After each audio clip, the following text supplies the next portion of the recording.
Magandang araw guys. Dito ako ngayon sa Yokohama Tires dito sa Pasay guys. Magpapalit tayo ng bagong gulong ng kabayo ko guys. Papalitan ko ng gulong ko sa harap. Medyo kalbo na guys eh.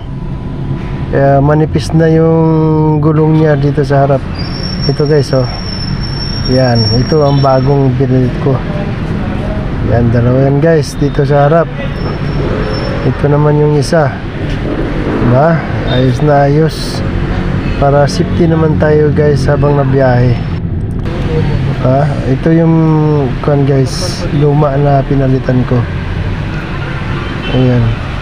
Makapal pa yung gitna guys, kaya lang ang tagiliran sobrang nipis na. Kaya pinalitan ko na. Okay, thank you for watching guys. Bye bye.